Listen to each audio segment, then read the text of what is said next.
I'm Damien Royer. I'm a producer. I'm Ari Kachelka. I'm the other producer. I'm Ella Countess. I'm the environment artist. I'm Orion Tether, the character artist. I'm Talon Zistis. I'm the designer. I'm Ian Melvin, programmer. And we are Homefries and Associates, and we'd like to humbly present to you Mini Infinity. So, Mini Infinity is a third-person wave-based shooter that puts the players into the shoes of Mini, a prodigal star mage in training. Mini's magic takes the form of tiny stars that can be cast as projectiles to strike enemies. After being struck by several stars, enemies can become enchanted, and once they are enchanted, they can be telekinetically grabbed and thrown to deal large amounts of damage to other enemies. Mini's instructors have set up a magical campaign of achievement meant to test Mini and make them into a better mage. Mini's instructors have made the fractalin to populate this campaign. The fractalin are imitations of life. They are crystalline and cold in appearance, and they're meant to be completely opposite in form and character to Mini. So to defeat all the fractalin will prove once and for all the might of Mini. So now let's go through the build, where the build is at. So currently we have some basic movement systems in place, and the fractalin spawning in out of that crystal. As you see, as the fractalin are shot, they change color over time, and once they become red, you are able to pick them up and throw them. And next up, we are going to be seeing one of our events. As you can see with this tan capsule, this is an alternate target. The fractalin will now focus in on this target, and it is your job to, instead of protecting yourself, focus in to make sure that that target stays alive. This event here we have is Floor is Lava. Every few waves, this lava will come on, and you now have to make sure to avoid all of these areas and prevent taking any damage. As can be shown here, as you jump through this pillar, you take a little bit of damage and walk onto here.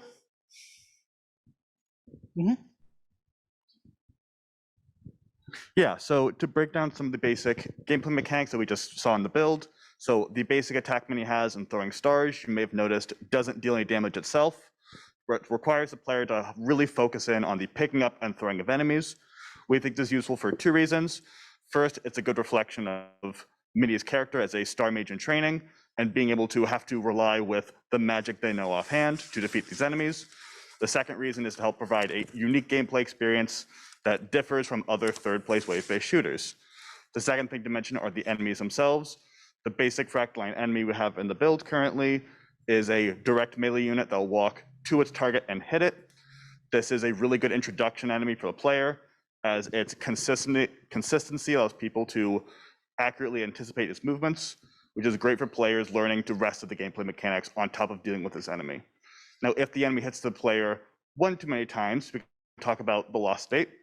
So this game is planned to be endless. So as waves go on, the enemies will get stronger in a multitude of ways, including getting faster, more enemies spawning, more stars required to enchant them, and so on. And so when you run out of health, you'll lose, and you'll get a ribbon based on how well you did in your run. Score will go up according to things such as clearing out enemies and defeating waves, which should help incentivize players to replay to get a higher score than before. So, in an effort to keep the endless mode interesting for players, we hope to fully flesh out the event system to the best of our ability. And in so doing, we would provide the player with additional gameplay options and changes to the environment in order to keep them interested. This ties into our narrative aspect in the sense that Mini's instructors would want to make sure that Mini is also capable of dealing with enemies and alternate objectives. So, for instance, how this would work in game in a run of endless mode, every 5 waves or so, the active event would randomly shift between a selection of events that we would fully develop out. On top of this, we would hope to implement milestone events that denote large increments of waves completed. So an example event that we have started to implement to the maximum is the Floor is Lava event. And this changes the environment in the sense that it makes it so Mini has to be more judicious in how they choose their terrain where they're fighting. So for a fast-paced game like Mini Infinity, we really wanted to curate an easily readable art style. I think this can be first shown with the exaggerated chibi proportions of the main character Mini. In addition to this, Mini has star motifs integrated throughout their character design to reflect their magical abilities. To contrast Mini's circular shape language, you chose to have the enemies to be defined by harsh angular lines that can be shown with the repetitive geometric patterns that make up the main forms. The environment consists of a combination of these two shape languages. The stone bricks that make up the castle walls consist of curved lines that are broken up by broken bricks in crystalline forms that are reminiscent of the enemy. And lastly, the color palette for this game consists of muted blues and purples with bright cyan colors and oranges to denote enemies, obstacles, and hazards. So who's going to play a game like this? We tried to distill our game down to 3 motivations, those being excitement, discovery, and fantasy. For references, these are gamers who'd probably enjoy Call of Duty Zombies, Control, and Risk of Rain 2. Zombies can arguably be regarded as the gold standard for satisfying wave shooter and a map that develops as the gameplay continues. Similarly, Risk of Rain 2 is a very well done roguelike third-person shooter. And we reference Control for its incredibly satisfying throwing mechanics, which make the game fun and unique. In terms of platform, this is a game that would work well on either mouse and keyboard or a controller. We definitely had controller gamers in mind during development. We also think Mini Infinity would be a great fit for the Nintendo Switch. We wanted our game to be accessible, so thus a multi-platform launch. Despite being inspired by Zombies and Control and Risk of Rain 2, we didn't want to perfectly emulate them. From the beginning, we wanted to make something original. We sought to utilize a more unique approach to mechanics and differentiate ourselves from the competition by instilling our own creative vision into the genre. Additionally, we wanted to explore an aesthetic not often explored with wave-based shooters and instead use magic in a more indirect style of combat.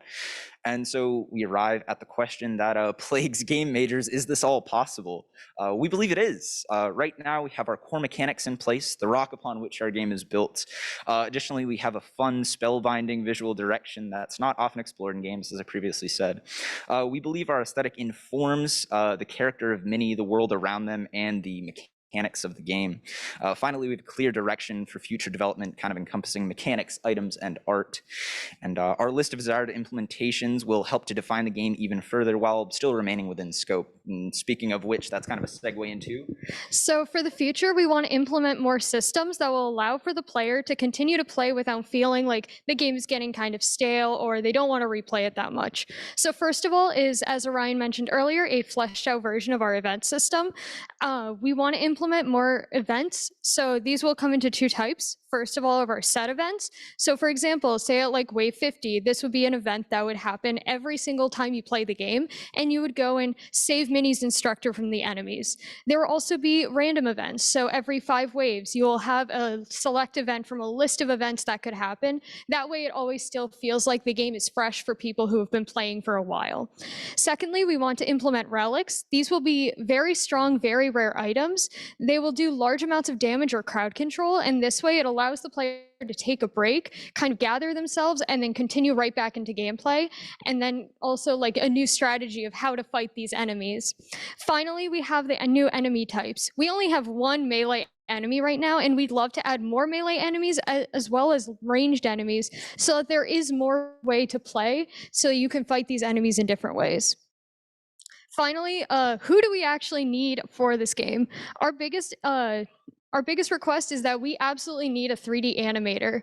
With how many 3D assets we have in this game, including Mini and the enemies, we need someone who will be able to make these movements and how these characters move around the world feel satisfying and smooth. On top of that, we would really appreciate to have a UI artist, and this will help so that the UI is easily communicated to the players so that they know what is happening. On top of that, we would really love to have a generalist programmer or a generalist designer, just so that we have the ability to flesh out all of our systems and take the work off of our current programmer and designer, and we're very flexible about what we need to do with these. We are Homefries and Associates. That was Mini Infinity, and thank you.